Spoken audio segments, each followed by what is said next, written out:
टीकाकरण अभियान है, इससे कौन कौन सी बीमारियों से हम निजात पा सकते हैं और कैसे हम इनसे दूर हो सकते हैं? कौन कौन सी बीमारियां हैं, जरा अगर आप उसके ऊपर बता सकें।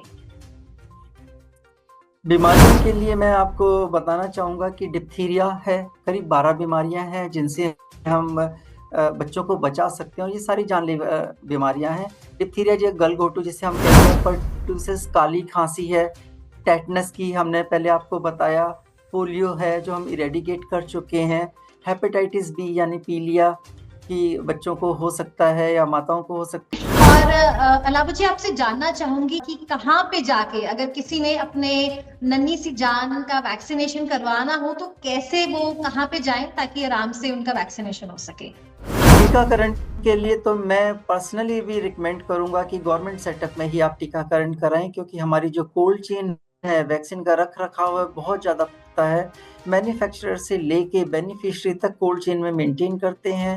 गुड मॉर्निंग सोनियो, मनु के अंदर जी आरजे संगीत्रा सिटी लाइफ सुन रहे हैं आप। और वैसे आजकल के जमाने में मैं ये कहूंगी कि स्मार्ट तो हम सब हैं, लेकिन एक्स्ट्रा स्मार्ट बनने की आज आवश्यकता है। और सिंपल सी बात है कि कहते हैं अगर जान है तो ही जहान है।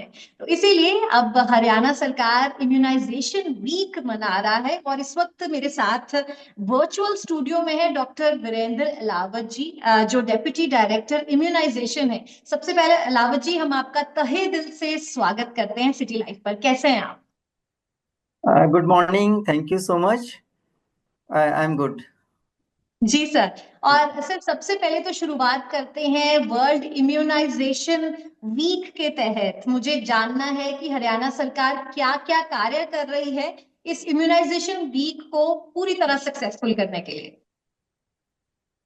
कि स्पेशल इम्यूनाइजेशन वीक है ये, और हम हर क्वार्टर में एक बार इसे मनाते हैं। एक 1 वीक लॉन्ग एक्टिविटी होती है।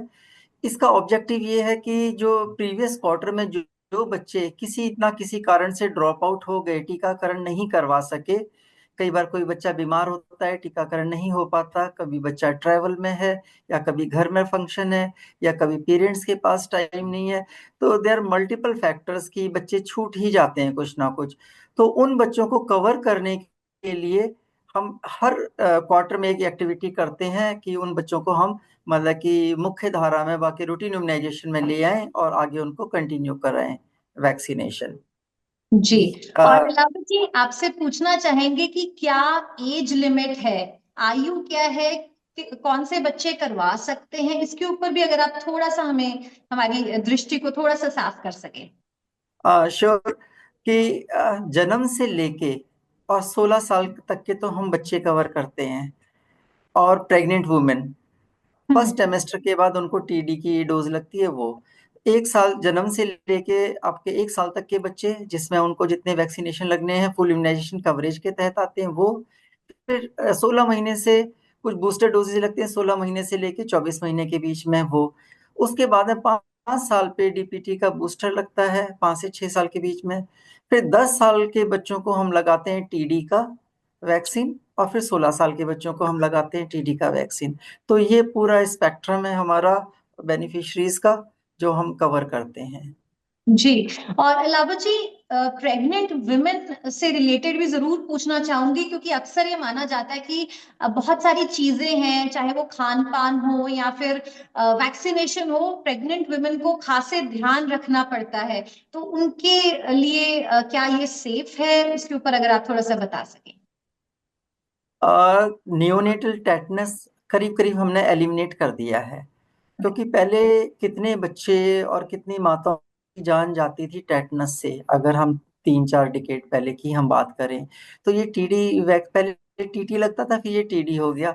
तो टीडी वैक्सीनेशन ही है जिसकी वजह से आज की तारीख में आपने कभी सुना नहीं होगा, किसी न्यूज़पेपर में नहीं आया होगा कि नियोनेटल टेटनस से किसी बच्चे की जान गई है या टेटनस से किसी माता की जान गई है, क्योंकि इसका इतना फर्क है। वैक्सीनेशन इतना इफेक्टिव है। आप देखिए कि हमने स्मॉल पॉक्स को एलिमिनेट इरेडिकेट कर दिया, राइट।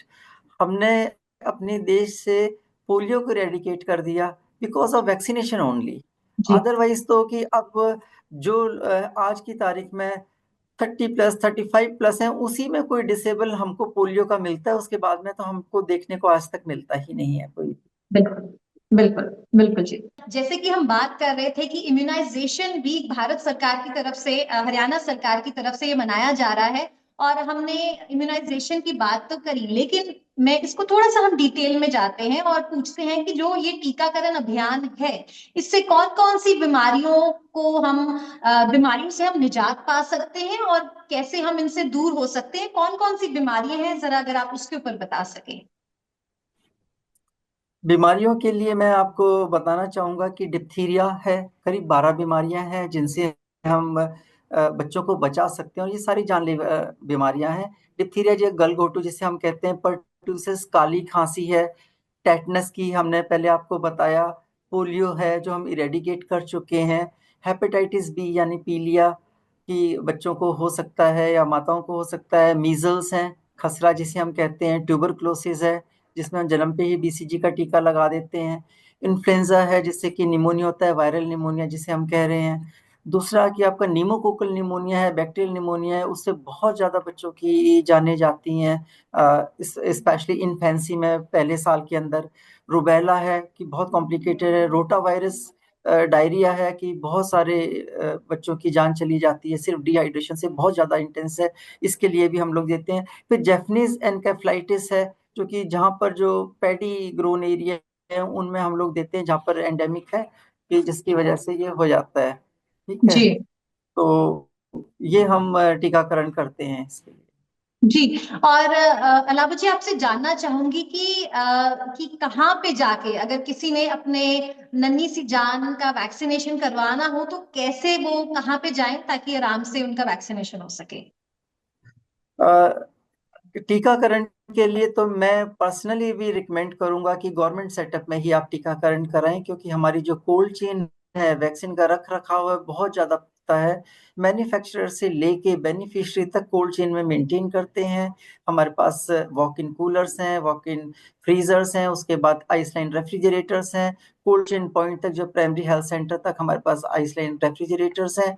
उसके बियॉन्ड जो फील्ड में वैक्सीन जाता है वो वैक्सीन कैरियर में जाता है, उसमें आइस पैक्स होते हैं और वो 2 to 8 डिग्री मेंटेन करता है, तो वहां ही आपको लगाना चाहिए। प्राइवेट फैसिलिटीज में भी टीकाकरण हो रहा है, लेकिन 95% से ज्यादा गवर्नमेंट हेल्थ फैसिलिटीज में टीकाकरण या आउटरीच सेशंस पे ही हम लोग कवर कर रहे हैं।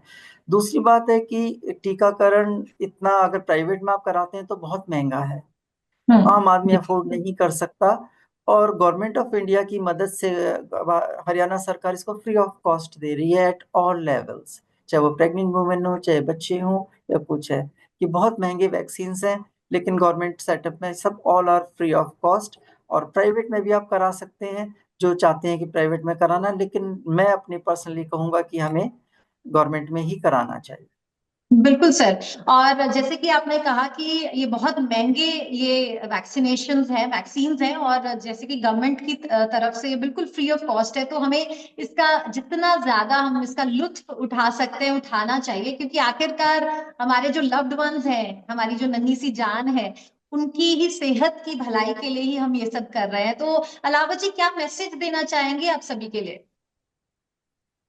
मेरा एक छोटा सा क्लियर मैसेज है सभी माताओं बहनों के लिए, भाइयों के लिए, कि अपने बच्चे को जितने टीकाकरण का शेड्यूल है उसे जरूर पूरा कराएं, पूरे शेड्यूल को पूरा करवाएं और सारे टीके लगवाएं जब जब जिसको लगने हैं, बच्चे को डिले ना करें, क्योंकि ये टीके आपके बच्चे को जानलेवा बीमारियों से बचाएंगे और बच्चा स्वस्थ रहेगा।